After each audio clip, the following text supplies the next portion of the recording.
You are welcomed in Siom English Mentor. Today I am going to tell syntax of verbs part 5.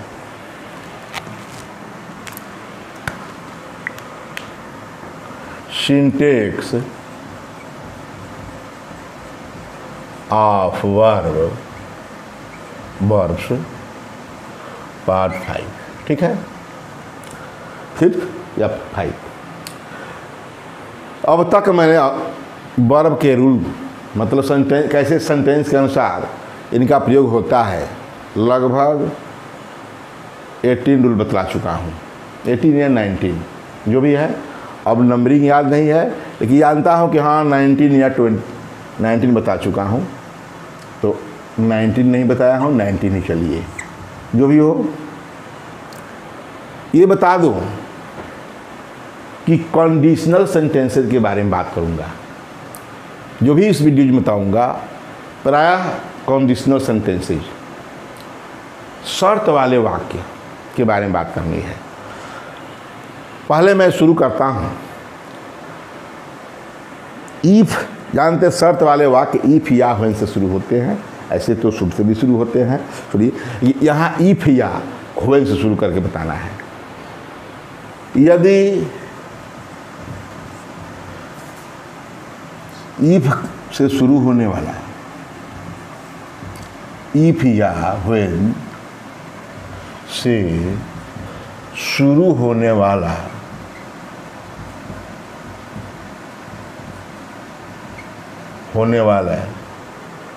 Clause, clause मतलब उपवाक्य। कैसा उपवाक्य बता दूं, subordinate clause लिखूंगा वाला आश्रित उपवाक्य, इसके बारे में नहीं बताया हूं।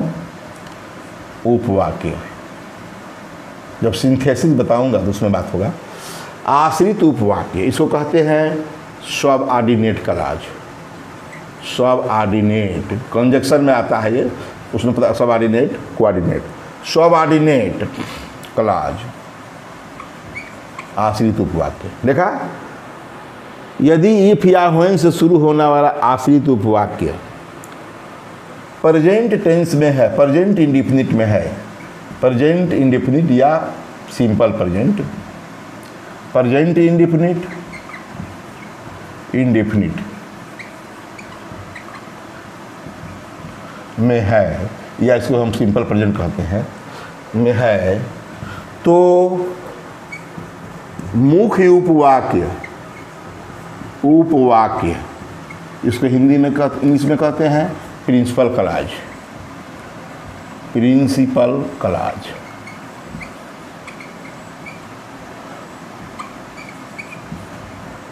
ठीक, फ्यूचर इंडेफिनिट में होता है, फ्यूचर मतलब सिंपल फ्यूचर में होता है, थोड़ा हिंदी में बात करता हूँ, सेंटेंस हिंदी में। इसमें इफ या व्हेन से शुरू होने वाला आश्रित उपवाक्य सबऑर्डिनेट क्लाज प्रेजेंट इंडेफिनिट में है, मतलब इफ से शुरू होने वाला सब कोई भी सेंटेंस इफ से शुरू है और वो प्रेजेंट इंडेफिनिट में है, तो याद रहे सबऑर्डिनेट क्लाज प्रिंसिपल क्लाज मुख्य उपवाक्य जो है फ्यूचर इंडेफिनिट में होगा। इसे हिंदी में बात करता हूँ। यदि वह मेरे पास आएगी तो मैं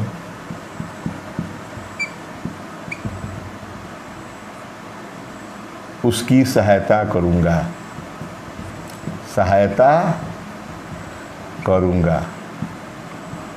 देखिए कितना विचित्र है। ठीक, यदि वह मेरे पास आएगी तो मैं उनकी सहायता करूँगा। अब तो नियम से यह बनता है कि if she will come to me, तो के लिए कामा लगा दीजिए, सब जानेंगे इसमें।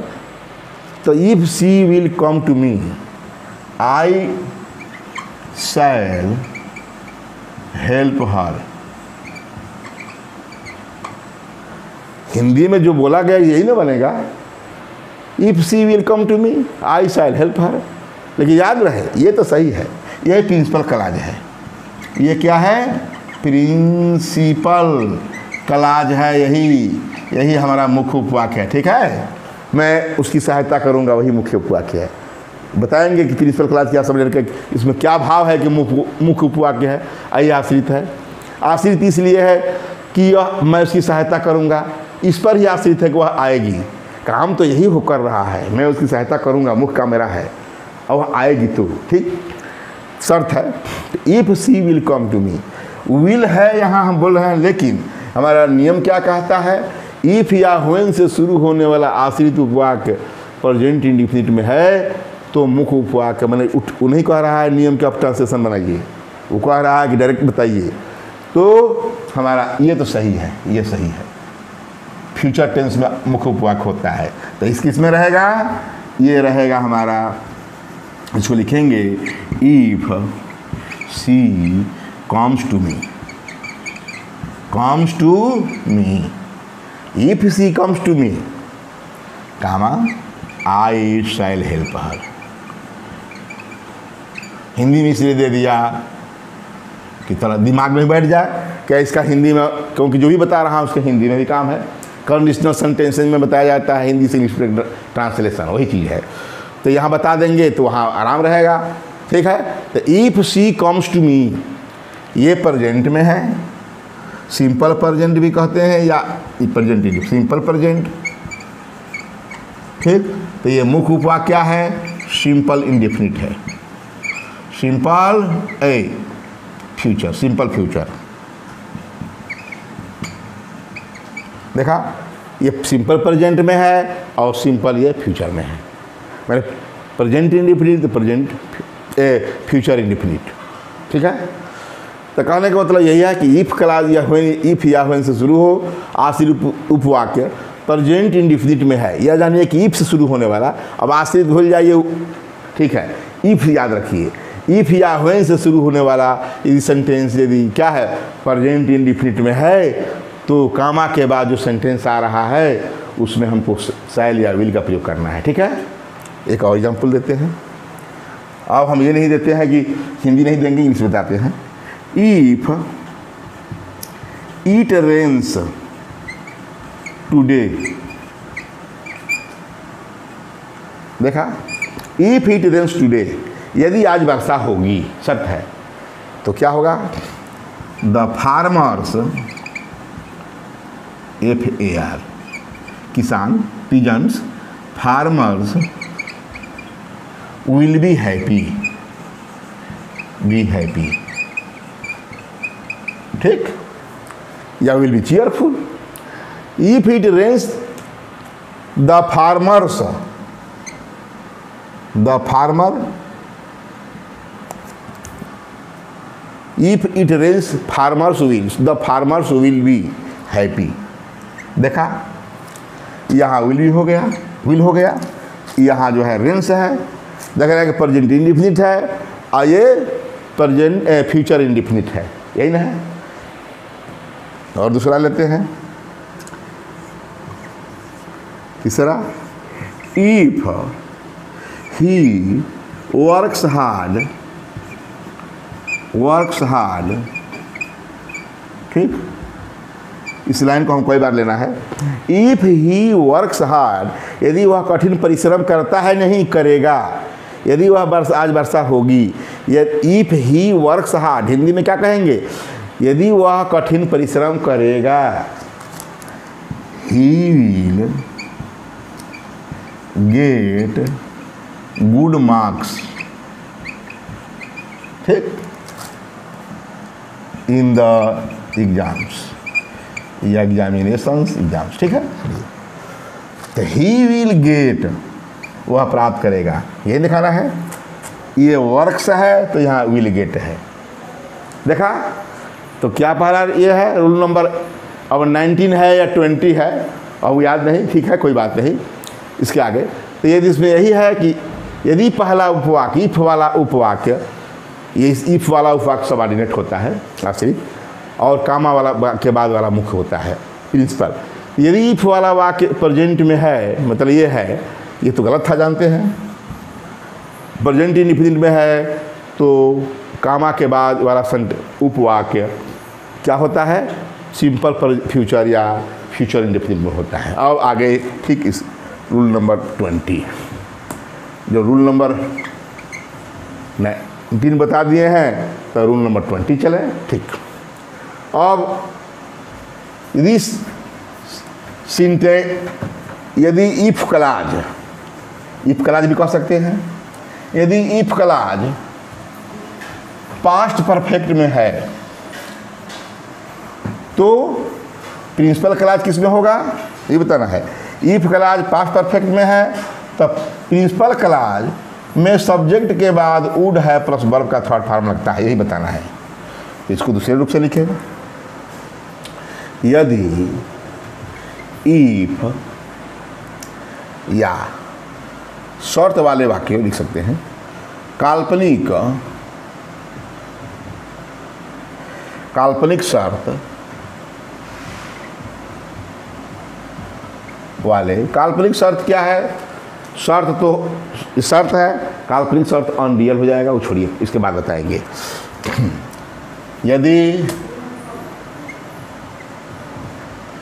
यदि शर्त वाले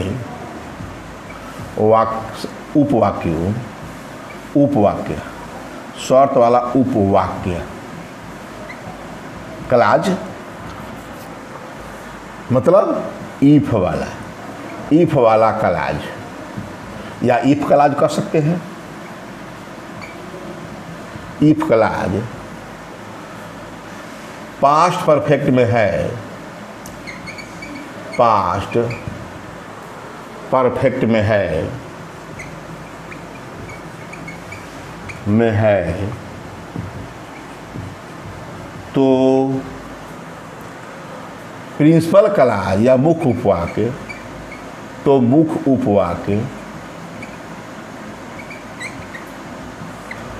उपवाक्य में सब्जेक्ट के बाद वुड हैव प्लस वर्ब के थर्ड फॉर्म का प्रयोग करते हैं, का प्रयोग होता है।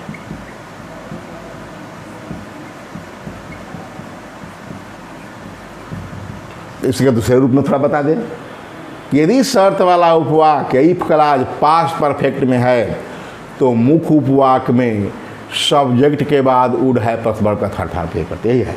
लेकिन थोड़ा दूसरी बात है, क्योंकि हिंदी से अंग्रेजी बता दें, वहाँ तो दोनों उपवाक्यों के अंत में गागेगी था, अब आएगा तो मैं सहायता करूँगा, आएगी सहायता करूँगा। इसमें क्या होता है, हिंदी वाक्यों के अंत में यदि, इसी में लिख दे, यदि हिंदी वाक्यों के अंत में यदि हिंदी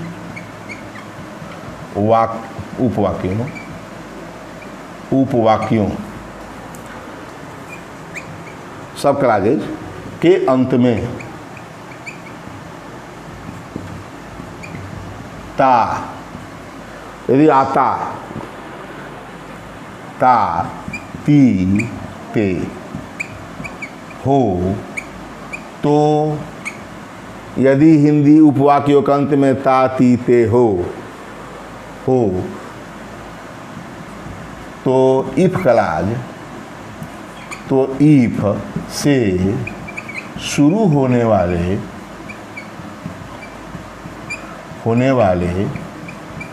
क्लाज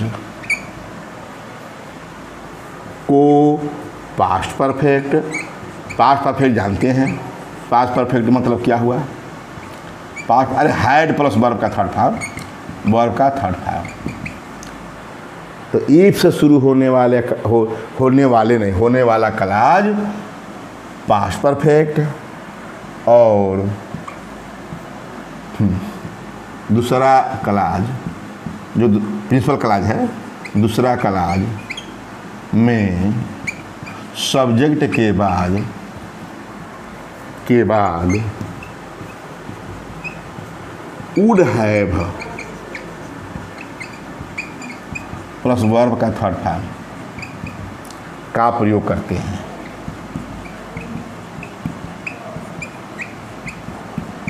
ठीक है, यही है। इतना लिखिए, पहला तो सीजिए नहीं इतना। यदि शर्त वाला उपवाक्य इफ क्लॉज पास्ट परफेक्ट में है तो मुख्य उपवाक्य में सब्जेक्ट के बाद वुड है प्लस वर्ब का थर्ड फॉर्म होता है। क्लियर है, यही तक हमारा हो गया।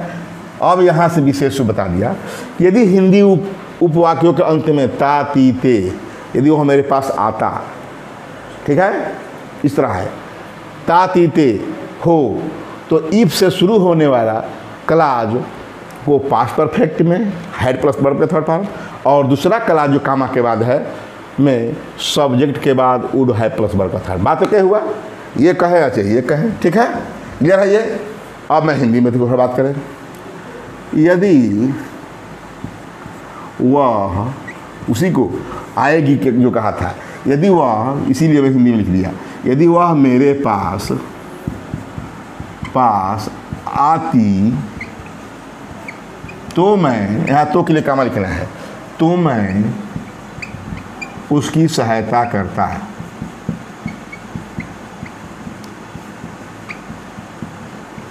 ठीक, यहाँ भी ती आ गया या ता, यहाँ भी ता गया। क्या है, हिंदी वाक्यों के बीच में ता हो, ती हो, ते हो, ठीक है। आते भी हो सही, यदि वो हम वे लोग मेरे पास आते, वह आता आती, यही नहीं होगा, तो मैं उसकी सहायता करता, ताया। और वहाँ में पहले में क्या था, आएगी तो करूँगा, तो क्या होगा, इफ सी, वहाँ विल था, यहाँ had, if she had come to me. ये जानते हैं कि वर्ब का third form come, came, come, third form भी कम होता है। If she had come to me comma I would have, शायद नहीं, आई वुड, सबके साथ वुड हैव, कोई भी सब्जेक्ट हो वुड हैव का प्रयोग करना है। आई वुड हैव हेल्प्ड, वर्ब का थर्ड फॉर्म हर, ये नहीं कि वुड हैव लग गया तो वुड लग गया तो सेकंड वर्ब का फर्स्ट फॉर्म, नहीं, वुड हैव, देखा, अब वर्ब का थर्ड फॉर्म, यही लगता है, यही बताया। If she had come to me I would have helped her, देखा, क्लियर है। हिंदी में वो मेरे पास आती तो मैं उसकी सहायता करता। आप नियम क्या कहता है कि शर्त वाला उपवाक्य इफ क्लॉज पास्ट परफेक्ट में है, ये है ना, हैड के बाद पास्ट परफेक्ट है, परफेक्ट है, तो कामा के बाद वुड है प्लस वर्ब का थर्ड, वर्ब के वुड है प्लस वर्ब के थर्ड फॉर्म का प्रयोग करते हैं, यही ना है, सब्जेक्ट के बाद, यही बताया इस रूल में। एक और एग्जाम्पल लें, इफ he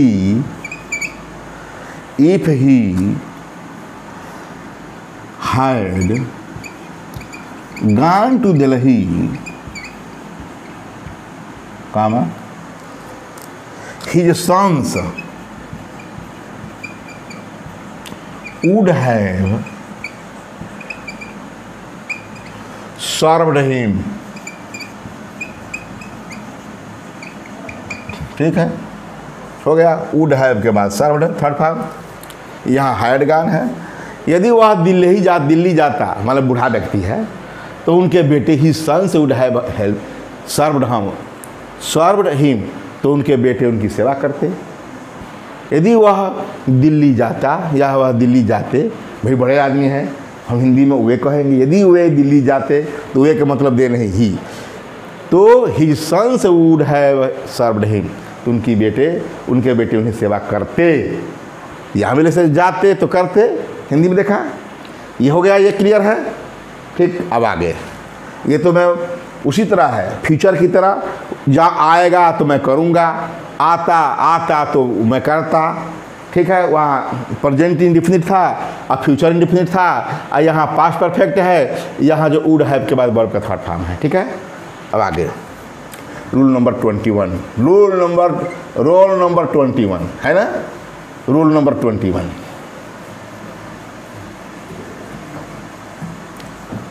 देखिए इसमें वही बताएंगे कि यदि इफ क्लॉज से अवास्तविक, असंभव एवं काल्पनिक शर्त का बोध हो, तब क्या करते हैं? यदि इफ क्लॉज, अब जान लीजिए, इफ क्लॉज नाम जान गए, तीसरा नियम है, ठीक है। यदि इफ क्लॉज से अवास्तविक, अरे अनरियल, असंभव, असंभव जो कि कोई हो नहीं सकेगा, इम्पॉसिबल, इम्पॉसिबल, एवं काल्पनिक, काल्पनिक इमेजिनरी शर्त का बोध हो, का बोध हो, ऐसा शर्त जो कि एकदम काल्पनिक का संभव है, कभी हो ही नहीं सकता, का बोध हो, तो इफ क्लॉज में किसी भी सब्जेक्ट के साथ, सब्जेक्ट के साथ वेयर, वर्ब नहीं दे, वर्ब का प्रयोग बता रहे हैं, वर्ब वेयर, अब तक वर्ब लिखा नहीं, वेयर का प्रयोग करते हैं, ठीक है, प्रयोग करते हैं। ये क्लियर है कि इफ क्लॉज में वेयर का प्रयोग करें, कब? यदि ऐसा इफ क्लॉज से अवास्तविक, असंभव एवं काल्पनिक शर्त का बोध हो, ठीक है, तो ऐसा काल्पनिक जो कि वह भी अवास्तविक है, तो इफ क्लॉज में किसी भी सब्जेक्ट के साथ वर्ब वेयर का प्रयोग, याद रखिएगा, मुख्य ये करते हैं। और बाद वाले क्लॉज यानी प्रिंसिपल क्लॉज में क्या होगा?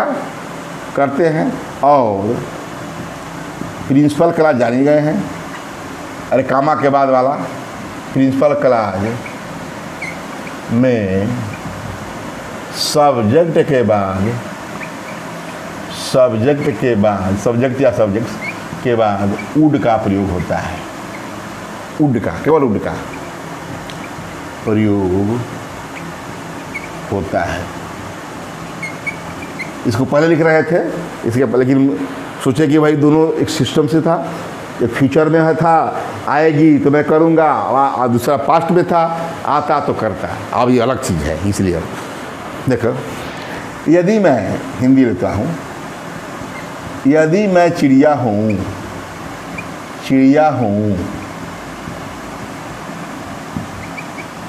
तो मैं आसमान में उड़ूँ, तो मैं आसमान में उड़ूँ, ठीक। या लिख भी नहीं सकते, यदि मैं चिड़िया होता तो आसमान में उड़ता, कोई बात नहीं। यदि मैं चिड़िया हूँ तो मैं आसमान में उड़ूँ, या यदि मैं चिड़िया होता तो आसमान में उड़ता, कोई बात नहीं, यहाँ चलेगा, क्योंकि यह मैं चिड़िया हो ही नहीं सकता, मैं आसमान में उड़ूँगा, ऐसा ये कल्पना अवास्तविक है, असंभव भी है। मैं चिड़िया हो ही नहीं सकता कि आसमान में उड़ूँ। इस प्रकार के क्या करेंगे? इफ, या यदि किया लगा, इफ हो गया, मैं क्या आई, और हूँ है या होता, तो इफ आई वेयर, यही बात प्रयोग करना है। ए बर्ड, यदि मैं चिड़िया होता, तो यही चिड़िया होता, तो मैं अकेले हूँ, आई ए होता। कॉमन नाउन में बताया गया है कि उसके पहले ए का प्रयोग करते हैं, एक है तो। If I were a bird, if I were bird नहीं लिख सकते, if I were a bird, comma, तो के लिए आई वुड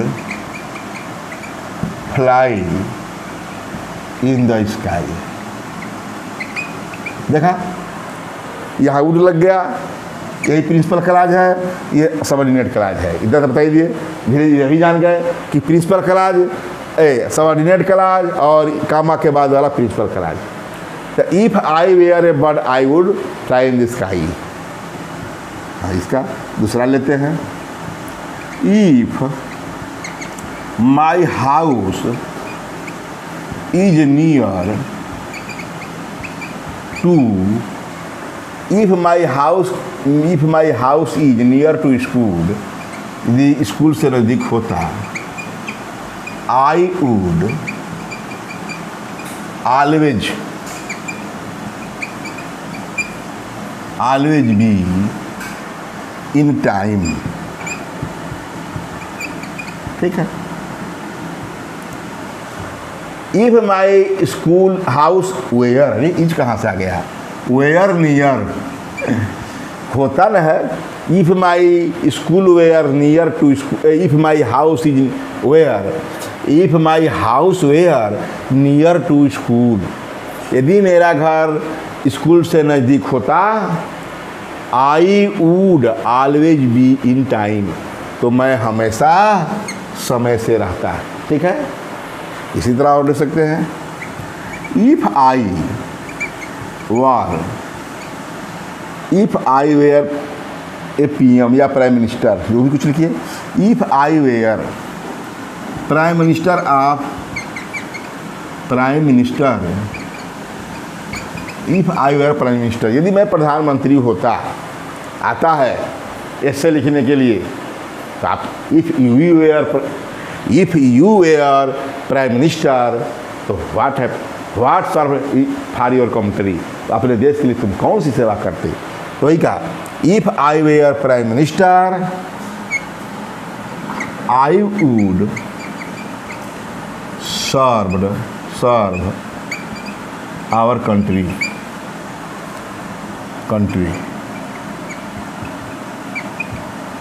ठीक है। आवर नहीं, आई के साथ है तो माई लगेगा, प्रोनाउन आवर कहने नहीं देगा, आई के साथ my. If I were prime minister I would serve my country. ठीक है।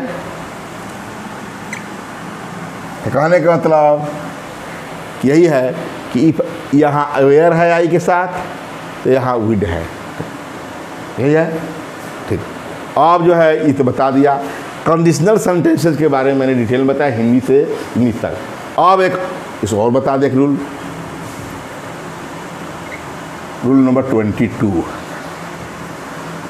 आज तक आर्टिकल्स में भी मैंने इसका प्रयोग किया है कि टेल ए लाई हमेशा बोलते हैं, स्पीक द ट्रूथ हमेशा लिखते हैं। ऐसा क्यों करते हैं, तो इसका कारण भी बता चुका हूँ आर्टिकल्स में, कि झूठ जो है अनिश्चित होता है, इसलिए उसके पहले ए का प्रयोग करते हैं, और सच जो है निश्चित होता है, इसलिए उसके पहले दी का प्रयोग करते हैं।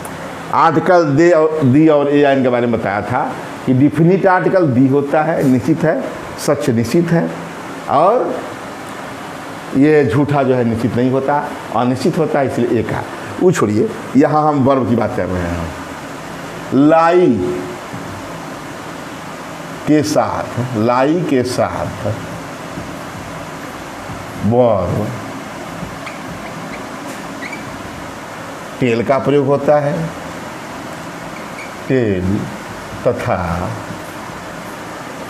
तथा क्या है, स्पीक, ट्रूथ के साथ, लाई के साथ वर्ब टेल तथा ट्रूथ के साथ वर्ब स्पीक का प्रयोग होता है।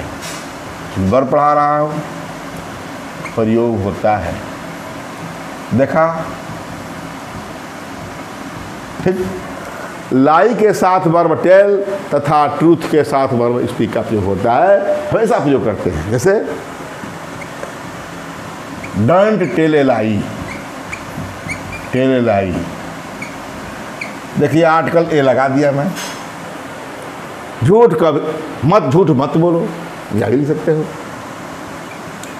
दूसरा लिख ले, नेवर टेल ए लाई, झूठ कभी मत बोलो।